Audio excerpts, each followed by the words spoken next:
Cheryl Erickson, and I'm the Indigenous focused ECE instructor with Louis Riel Vocational College. Today's video will be a summary of Chapter 7. Please ensure that you are reading your Chapter 7, as this video is not a replacement for your daily chapter readings. So Chapter 7 talks about childcare and the different types of childcare programs that are available, or I guess that are in existence, and how these programs meet the needs of children. So I'm going to talk about the programs, and as much as I can, I'm going to relate these programs to what our practices are here in Manitoba. So what is childcare? Childcare is a comprehensive out-of-the-home education experience for children and care experience for children when their families are not available to meet those needs. And so typically families choose childcare programs because parents are at work during the day. And so the world of childcare and ECE professionals is something that has grown with leaps and bounds. And as ECE professionals, so much has changed in the last 10 years regarding practices and how we care for children. And so we really advocate for the needs of the children and high quality programs, affordable programs, accessibility to all children of all ages and all levels of development. Lots of different changes have come into place as well in terms of safety and health. And we're wanting to make sure that we're offering each child the supports they need to be successful in life. So you'll see things like school readiness programs, reading programs, maybe a center has adapted a lending library to encourage literacy, and we'll read lots during the day in the childcare center and encourage singing and storytelling, but also wanting that to extend to the family and the home, because it's a really good family opportunity and family connection as well. So we have many different types of programs that are available within Manitoba, and so some of these programs are often chosen by families because it meets the specific needs of their family at that particular time. We've all read in articles and newspapers and watched on TV or have experienced putting our child on a wait list and hearing that there's no available space.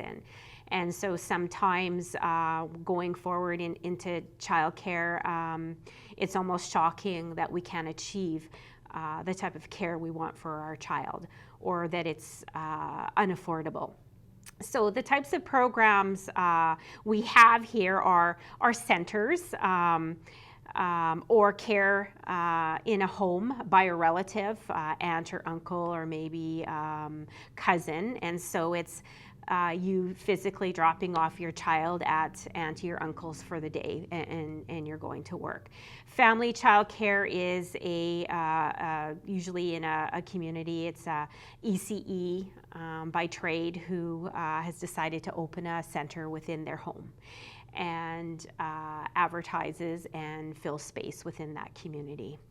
Intergenerational childcare has really just started in the last maybe 5-10 years, and that's incorporating childcare centers into seniors' homes or nursing homes, which is just a fabulous opportunity for children to get to know their elders, as well as elders to be able to interact with young children, and the learning experiences that will develop from those interactions is amazing.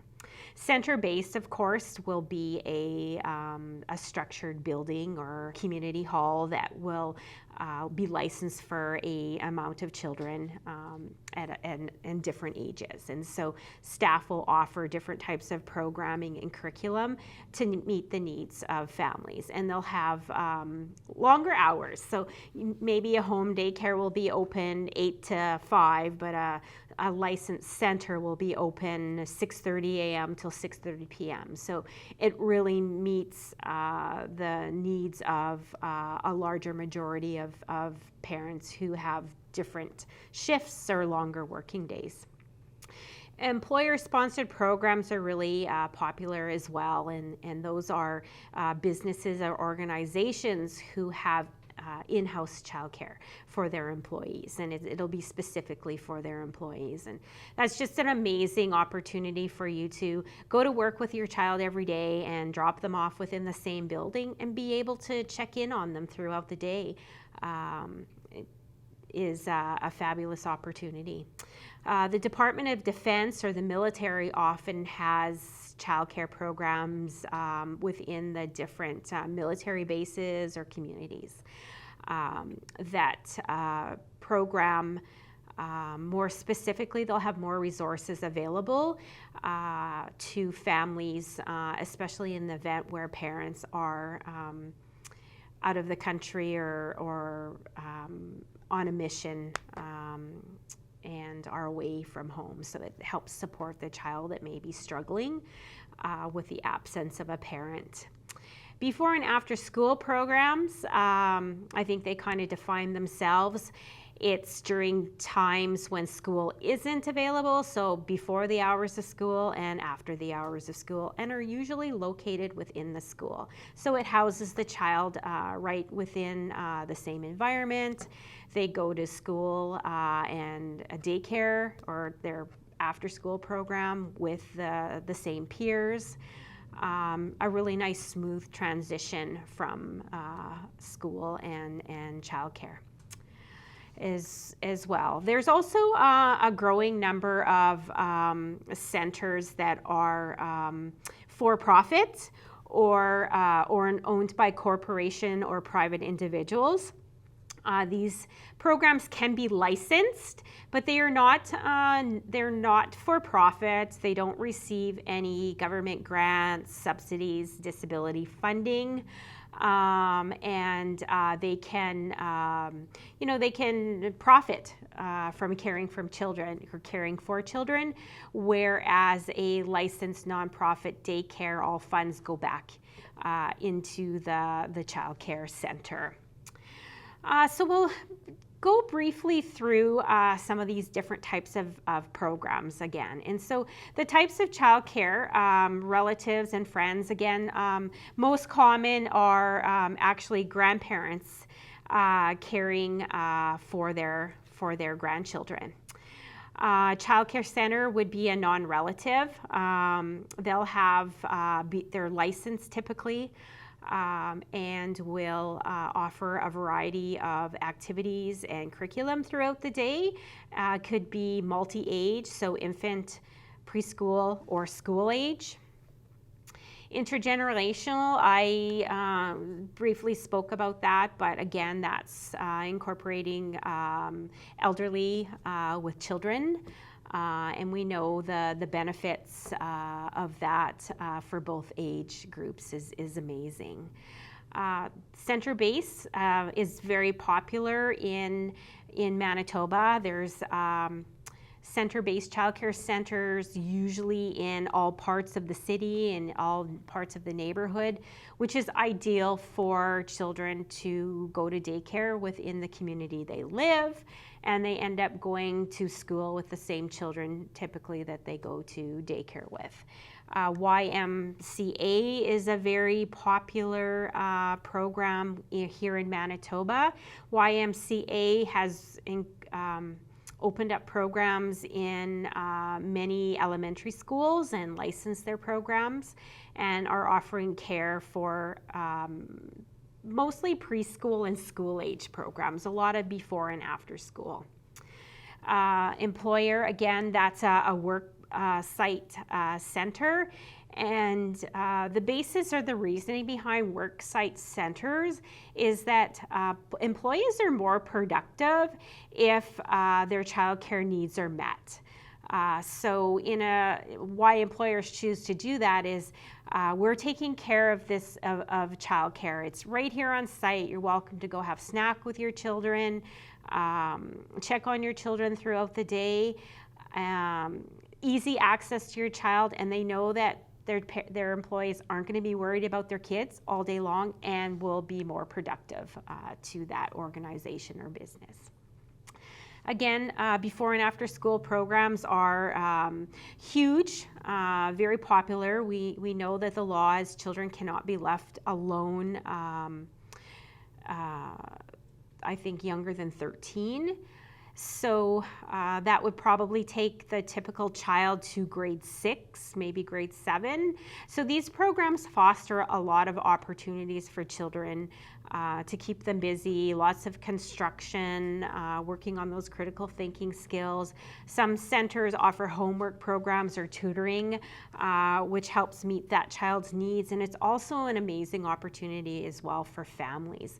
When you think about after daycare, I have to pick up my child, we have to go home and make dinner, and then we have to do homework.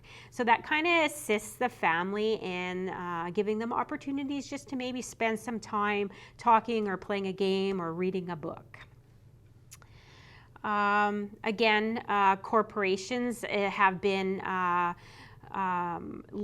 guess, licensing more centers here in Manitoba. And the one center or structure of a center, or rather approach, that I've noticed more often in Manitoba has been Montessori programs opening up. And you can see almost in every neighborhood a Montessori program has opened up. They are licensed, however, they are all individually owned, not by a corporation per se, but an individual opening up a business that cares for children. So when I say childcare and quality of care, what does that mean? What do parents typically look for when they're looking for care and they're looking for high quality childcare? So there's many bases for that, and I think a lot of it might be individual and specific to each family and their needs. So it's just a few of the types of quality care in your textbook are lower adult-child ratios. So we know that here in Manitoba, ratio for a school-age child, which is typically 6 to 12, is a 1 to 15. So high quality care would make that ratio lower, and maybe they operate with a 1 to 10. Infant care being 1 staff for 4 children. Maybe they have 1 staff for 2 children. So that would promote high quality care in the sense that your adult, your ECE, has the opportunity to spend more one-on-one time with the child, getting to know them, planning for them, observing them, and helping them learn, grow, and develop. Another way to promote quality care is by assigning a primary caregiver. And we see this in infant care due to licensing. Best practices say that infants should have a primary caregiver and should have, the same consistent 2, maximum 3 individuals interacting with them, developing relationships with them, and helping to meet their needs. That gives them the opportunity to develop that sense of security, that they're safe and they're being looked after. Primary caregivers can now extend to preschool, where you can group a group of children together with 1 consistent staff, and maybe that staff follows the children throughout their preschool experience. And so there's a real relationship that develops. The staff knows everything about that particular child and is able to, get to know the family and it's a wonderful opportunity for comfort, safety, security, and success in that learning initiative. Quality care can involve how we communicate with staff, the ways that we're communicating with staff. Maybe it's technology. I know centers within the city right now in Winnipeg that have the opportunity for parents to log on and see their child in a center. So they can log on to a video. It might be a specific time. There's a lot of security parameters around that. But, you know, if they get opportunities to do that, they're going to take advantage of that, or how we communicate via newsletter and cell phone. Nutrition is huge. A lot of centers are offering extensive meal plans to incorporate health, safety, and nutrition in their environment to ensure that we're feeding children hearty, healthy snacks. A really important factor in high quality programs is the level of training of the staff that we're hiring. So we want to have staff that have extensive experience in child development. They know and understand, you know, why a child may be exhibiting a certain behavior at a certain time, and you know, deal with that accordingly, or know when there's cause for concern and plan accordingly for that particular child as well. And the outcome for that, of course, is so that the child will be successful in life and successful for that next step into school. So we do always talk about how we accommodate diverse learners in childcare programs, because it's important to include everybody. And we always look back to the uniqueness of each individual child. And not everybody develops at the same rates. And so to foster development, we want to ensure that the caregivers that we're hiring for daycare centers are caring and nurturing individuals. Caring and nurturing individuals are going to develop relationships with family. They're going to be sensitive to children's needs and sensitive to families, and that rapport will develop. Everybody will feel comfortable.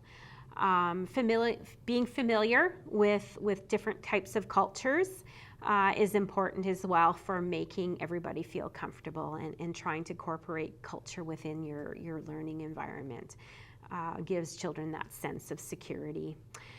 Children with special needs, we have to look at our environment and what changes we may have to make within that environment, and that will allow the children to move freely around the room. Maybe it involves shortening a activity, because we have learned in observation that the child can only manage for a certain period of time, and then it becomes unsuccessful, and that isn't fair to them. So we get to know each child individually and what works for them and what doesn't work for them, and so we adapt our program to meet that particular child's needs. We provide children with assistance when they need it, individual instruction, we'll scaffold their learning, and provide alternate activities for the children as well. So that concludes Chapter 7 of Early Learning and Childcare Overview. Please see your instructor if you have any questions or any clarification on any of the information shared today in this chapter. Please also check in with your instructor to ensure that you haven't missed any class handouts or assignments pertaining to this chapter.